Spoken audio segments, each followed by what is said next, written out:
Assalamualaikum warahmatullahi wabarakatuh. Teman-teman, kembali lagi di channel YouTube saya, Khairun Imam. Gimana nih kabar kalian? Semoga kita semua selalu diberi kesehatan, kemudahan, dan juga limpahan rezeki dari Yang Maha Kuasa, teman-teman ya. Nah, di video kali ini kita akan menyaksikan sebuah tayangan yang sangat menarik, yang sangat lucu, dan juga sangat-sangat menghibur. Di mana salah satu tersangka klaster pertama yang bernama Rizal Fadila sepertinya mulai meragukan kesimpulan-kesimpulan data-data yang selalu dilontarkan oleh Roy Suryo mengenai kepalsuan ijazah dari Pak Jokowi. Apakah karena Rizal Fadila lebih percaya dengan penelitian Rismon? Apakah Rizal Fadila tidak pernah meyakini penelitian Roy Suryo karena dia tidak pernah melakukan forensik analog? Ya karena kan ijazah Pak Jokowi ini kan fisik, harusnya diperiksa secara analog seperti yang dilakukan oleh Polda Metro Jaya. Dan selama ini kan Roy Suryo hanya memeriksa hasil fotokopian, dan itu dari media sosial lagi. Waduh. Dan selama ini kalau kita lihat ya, ketika Rismon membuat sebuah pengakuan di channel YouTube-nya bahwa Roy Suryo hanya mendompleng di penelitiannya, ya sepertinya gerombolan pembenci Pak Jokowi ini juga sudah mulai ragu dengan para peneliti mereka. Bahkan sampai-sampai ada salah satu profesor baru yang sekarang berusaha untuk menguatkan penelitian Roy Suryo mengenai anatomi tubuh. Mungkin ini akan menguatkan, ya mereka berharap ya, akan menguatkan tuduhan bahwa itu bukan Pak Jokowi yang ada di foto itu. Tapi sayangnya penelitian dia hanya informasi dari orang. Dan ini katanya juga tidak valid, teman-teman. Nah, dan lagi kita akan menyaksikan bagaimana debat panas lagi-lagi antara Andi Aswan dengan Roy Suryo. Dan hasilnya Roy Suryo keok dan tantrum, teman-teman. Sebelum kita mulai videonya, jangan lupa like, subscribe, dan share. Dan tanpa perlu berlama-lama lagi, mari kita mulai videonya berikut ini. Tapi ini kok seperti yakin gitu, bahkan dia ingin menjelaskan kepada Bang Roy gitu kan, bagaimana hasil analisisnya, kajian terbarunya itu kan, metode geometriknya gitu kan, soal translasi, soal rotasi, soal pencahayaan yang menyebabkan itu ijazahnya asli loh gitu. Wah, ini bahaya kalau menurut saya, sebab itu juga analisisnya tidak komplit. Dia tidak bisa membuktikan usia tinta. Walaupun dia menyebut soal lintasan sudah lama bisa hilang katanya kan, tapi usia tinta berapa lama itu? Gitu kan. Usia kertas belum. Emang belum. Roy Suryo apalagi? Roy Suryo selama ini dan juga si Tipa tidak pernah menguji kertas ijazah Pak Jokowi. Itu kertas tahun berapa? Itu tinta tahun berapa? Nah, coba Rizal Fadila, coba kau ngomong kayak gitu di depan muka Roy Suryo. Coba. Dan pihak kepolisian sendiri belum mengumumkan soal hasil uji forensiknya. Di pengadilan mungkin nanti ya? Forensik labornya belum diumumkan gitu. Sehingga belum kelihatan Apa tuh? variabelnya gitu kan, Apa untuk tuh? menentukan bahwa itu asli. Belum berani kok. Belum berani. Ini seorang peneliti menyatakan berani dengan variabel, kalau menurut saya belum sempurna, belum komplit itu. Emang penelitian Roy Suryo nggak komplit? Belum komplit. Iya, tapi gelar perkara itu kan cuma melihat begini. Dia tidak menguji analognya. Dia misalnya dibawa kemana, dia kaji betul. Itu nggak boleh dibawa, disentuh aja enggak. Gitu kan. Sebetulnya sama dengan saya. Sama dengan cuma melihat begitu. Gitu kan, dengan kecurigaan, dengan segala macam. Dan uniknya, waktu pertama melihat itu nggak ada pernyataan asli. Iya kan, masih tetap palsu. Masih gitu, tetap pada waktu palsu itu. kata dia. Tidak Emang luar muncul biasa setelah manusia kasus ini kakek-kakek ini. dengan berbagai kondisi. Dengan berbalik arahnya Pak Rismon ini, Pak, kan ini sudah menjadi katakanlah bagian dari menyerang juga ke teman-teman Pak Rizal, khususnya Ya. teman-teman yang lain. Tanggapannya seperti apa? Kalau saya Yang sebelumnya menjadi kawan ya, Pak ya? ya kalau menurut saya nggak terpengaruh lah. Ya, kalau dalam bahasa Arab itu ada wujuduhu ka'adamihi. Ada dan tiadanya Rismon sama saja. Ngeri kali Gitu bahasa Ini Arab nggak ya kan? punya pengaruh yang signifikan. Dia ada, dia nggak ada. Tetap kita berpegang pada hasil yang telah diproses sejak awal, gitu kan. Nah, seperti juga ya Pak Roy, Pak Rustam, atau Pak Bu Kurnia, itu ya saya kira tidak berubah sikapnya. Apakah manusia itu ketika usia remaja dengan ketika sudah tua itu tidak ada perubahan dalam bentuk wajah, tubuh dan lain-lain. Tidak Saya ada belajar perubahan. anatomi 4 tahun. Tidak ada perubahan. Saya belajar anatomi 4 tahun. Karena saya kuliah saya agak lama. Ya. Ada 2 junior, 2 senior. 2 tahun, 2 tahun. Bahkan saking seringnya saya belajar anatomi itu. Kadang-kadang kita bawa tulang di bahu. Oh ini kiri. Oh ini kanan. Ngerti kalau dokter? Begitu. Nah, ketika saya melihat struktur itu tidak akan berubah. Struktur itu tidak akan berubah. Struktur tulang, strukturnya, susunan gigi nggak akan berubah. Tapi yang paling jelas berubah apa menurut Anda? Yang paling jelas berbeda dari foto dan juga Strukturnya seorang Pak berbeda, dagunya semua berbeda. Gimana orang ini tutup mulut bilang gigi gimana sih? Jelas. Kelihatan gimana. Nggak punya ilmu, nggak usah ngomong. Udahlah, janganlah. Orang-orang nggak punya Jangan ilmu. tambah-tambah isu.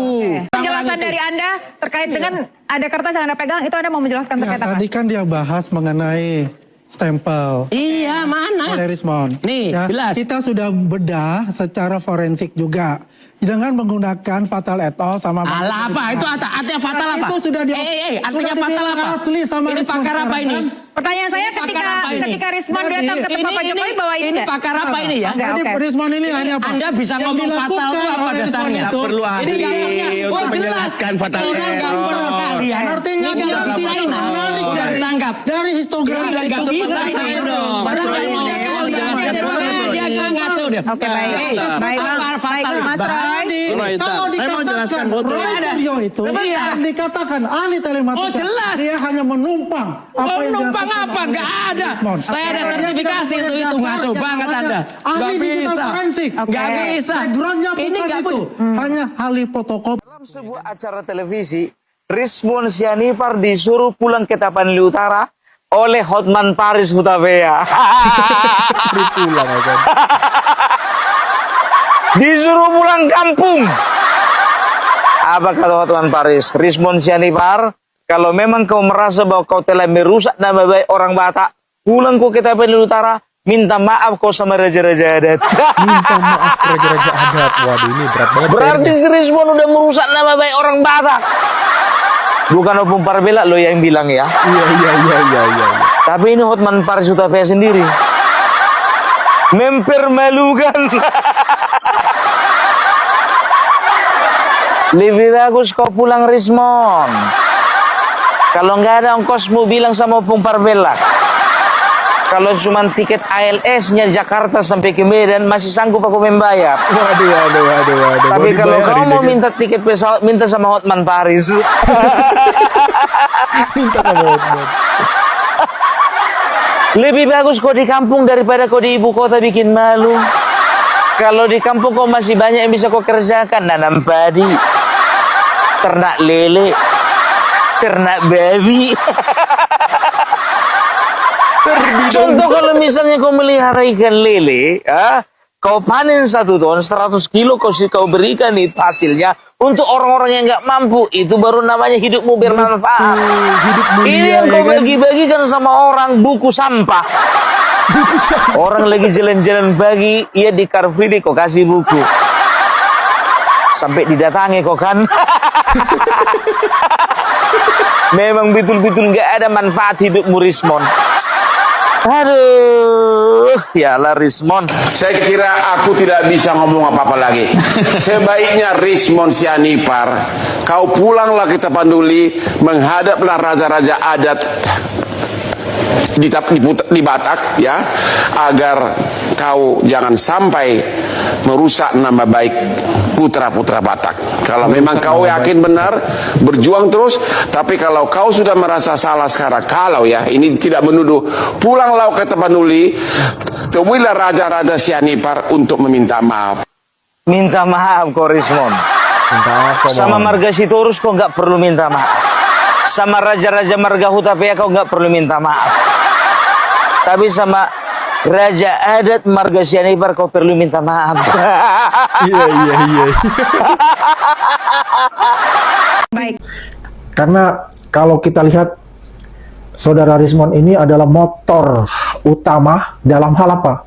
Penelitian itu sendiri yang dia jabarkan menurut keilmuan yang dia dapat itu. Sedangkan yang lain itu menurut saya adalah penabuh genderang.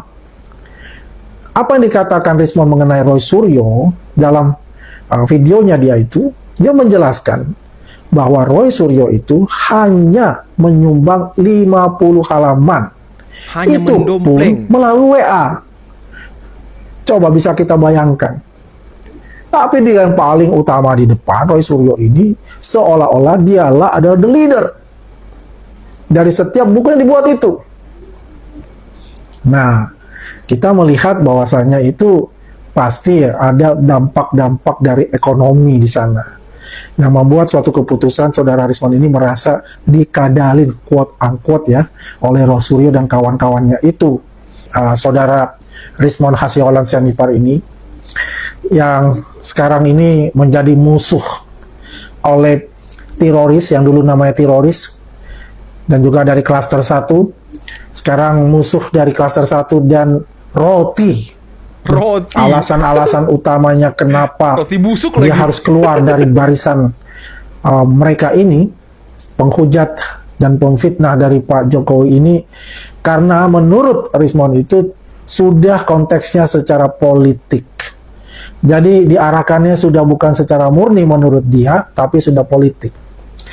Terlepas dari itu, yang perlu kita ketahui, apapun yang dilakukan Rismond itu sudah salah gitu. Dalam hal konteksnya adalah penelitian. Ya, dari awal itu. Karena semua yang dia lakukan itu memang sudah salah secara kaidah ilmiah. Sudah salah secara kaidah ilmiah. Dan mungkin ya. hatinya tersiksa seperti itu ketika dia seperti didewa-dewakan kan. Orang yang paling pintar se-Indonesia, orang yang berani untuk melawan rezim, kata mereka. Tapi apa yang didapat itu adalah penyesalan menurut saya. Saya sebagai yang pernah menjadi koordinator manajemen Gibran Endgame bersama brand ambassador Roy Suryo, iya kan? Dan di sini banyak nih masih di sebelah saya manajemennya nih. Ada bendaharanya di sini, ada investornya di sini. Nah, pertama yang Abang Rasman harus tahu dan rakyat Indonesia harus tahu, Apa tuh? buku tersebut tidak akan terbit tanpa 2 orang. Satu itu seorang Ibu Lisa namanya, menyumbang 50 juta. 50 Kedua, juta. saya menyumbang 25 juta. Bukan menyumbang ya, dipinjam duit saya. Dipinjam. Untuk mencetak Jadi buku itu. bukan ini Tapi ya. kalau nggak ada itu juga nggak bakal Investor. bisa. Dipinjam. Nah, yang saya sayangkan di hari-hari pertama untuk mencari investor itu, ada 2 orang yang menjanjikan 25 juta seorang juga. Satu namanya Jahmada Girsang, satu namanya Mulyadi. Apa tuh? Buku tersebut tidak akan terbit tanpa 2 orang. Satu itu seorang Ibu Lisa. Wah, ini bisa dilaporkan nggak sih? namanya, Mendukung menyumbang fitnah ya kan? 50 juta. Kedua, saya menyumbang 25 juta. 25 juta. Bukan menyumbang ya, dipinjam. Oh, duit saya dipinjam. untuk mencetak buku itu. Dipinjam kawan-kawan. Tapi ya kalau nggak ada itu juga nggak bakal bisa. Nah, yang saya sayangkan di hari-hari pertama untuk mencari investor itu, Ini ada sakit 2 hati orang semua nih yang kayaknya nih, nggak dapat menjanjikan cuan ya kan. 25 juta seorang juga. Kasihan nggak dapat cuan ya begini jadinya teman-teman. Satu namanya Jahmada Girsang. Oke teman-teman, itulah tadi beberapa video yang bisa kita simak, yang bisa kita saksikan pada kesempatan kali ini. Dan gimana menurut kalian mengenai penjelasan dari Rizal Fadila yang menganggap bahwa penjelasan Rismond ataupun pengakuan Rismond mengenai keaslian ijazah Pak Jokowi itu tidak bisa dibenarkan karena katanya Rismond belum memeriksa secara fisik ijazah Pak Jokowi ataupun analog forensik, bahasa sederhananya teman-teman. Bukan bahasa sederhana sih, itu bahasa sulitnya. Dan Rizal Fadila mengatakan bahwa Rismond tidak pernah meneliti masa kertasnya kapan dibuat, tintanya juga kapan. Nah, saya sarankan kepada Rizal Fadila, Pak Tua satu ini, coba Anda ngomong seperti itu di hadapan muka Roy Suryo langsung sama si Tifa. Karena peneliti-peneliti Anda itu juga tidak pernah meneliti langsung fisik analog ijazah Pak Jokowi dan kemudian mengatakan bahwa 99,9% palsu. Nah, coba Anda ngomong ke peneliti Anda. Jangan sampai peneliti Anda juga menyesatkan Anda. Dan Rismond ada benarnya, kemungkinan. Karena ya bisa kita dengarkan penjelasan bukan di Aswan tadi. Kalau Rismond ini hanya dijadikan budak, dimanfaatkan oleh Roy Suryo CS. Dan kata Roy Suryo, Rismond prabayar sebelum tanggal, kapan ya, tanggal restoratif justice-nya. Rismond itu sudah sadar jauh sebelum itu. Ketika kasus, kasus Vina Cirebon kalau nggak salah ya, yang dia berhadapan dengan Roy Suryo. Udah dari situ Rismond sadarnya kalau Anda itu ilmunya nggak ada. Ini kan nggak video Rismond bersama dengan Uya Kuya. Dia mengatakan Anda lulusannya nggak jelas, bukan orang IT, tapi ngaku-ngaku ahli telematika. Kuliahnya aja tidak ada soal IT. Di situ udah sadar si Rismond. Cuma mungkin dalam waktu dekat ini, setahun terakhir ini, Roy Suryo mengelabui Rismond, ya kan? Roy Suryo dan kawan-kawan ini memanfaatkan Rismond, atau ada orang-orang tertentu yang menjadikan Rismond ini sebagai pion. Karena ya nggak masuk akal aja. Dua orang ini dulunya sangat keras berhadapannya, tapi kok tiba-tiba bersatu dalam satu isu yang sangat besar, yang ujung-ujungnya Rismond menyerah. Dan berkali-kali Rismond mengatakan bahwa dugaannya motif politik, ada indikasi politik 2029. Mungkin karena itu juga ya, Rismond selalu mengatakan, saya yakin 2029 Gibran jadi presiden. Waduh. Makanya kita harus menghentikan ini semua. Waduh. Saya curiganya ya memang ada motif politik yang ingin menghalau ataupun menjegal Mas Wapres Gibran untuk menjadi ataupun berpasangan kembali dengan Pak Prabowo di 2029. Karena kalau Pak Prabowo berpasangan lagi dengan Mas Wapres Gibran, ya saya pikir banyak elit-elit partai, elit-elit tokoh yang akan puasa jabatan, utamanya jabatan presiden dan juga wakil presiden. Karena kalau Gibran diambil lagi sama Pak Prabowo di 2029, otomatis 2034 Mas Gibran maju sebagai calon presiden dan posisinya sangat kuat. Ya entah itu dia berpasangan dengan siapapun, ya pasti kuat posisinya teman-teman. Dan lagi kalau pemerintahnya berhasil, di 2039 maju lagi Mas Gibran sampai 2045. Disitulah target Indonesia emasnya teman-teman. Inilah keberlanjutan. Tapi ada orang yang tidak menginginkan itu. Nah itulah kemungkinan besar kasus ijazah ini dilakukan ataupun dimunculkan untuk menjegal ini semua. Untuk menjegal keberlanjutan yang sekarang sedang diupayakan. Nah apalagi nih ya, sekarang isu-isu di luar sana banyak sekali yang mengatakan bahwa Presiden Prabowo sedang berusaha untuk dikudeta. Waduh. Dengan dukungan dana dari asing, dana dari Soros dan lain sebagainya. Tapi ini masih dugaan teman-teman tentunya ya. Dan kalau kata Pak Prabowo banyak LSM-LSM yang tidak objektif, tidak, ya pokoknya dengan segala inilah analisis intelijen beliau. Tapi masuk akal. Kalau kita lihat NGO yang selalu mengkritik kebijakan utama pemerintah, itu adalah NGO yang dapat dana dari asing. Tujuannya apa kira-kira? Kalau bukan untuk menggoyang-goyang pemerintahan Prabowo. Waduh. Masuk kan analisisnya? Oke teman-teman, mungkin cukup sekian dulu video kali ini. Jangan lupa like, subscribe, dan share videonya. Akhir kata, billahi taufiq wal hidayah. Assalamualaikum warahmatullahi wabarakatuh. Bye-bye.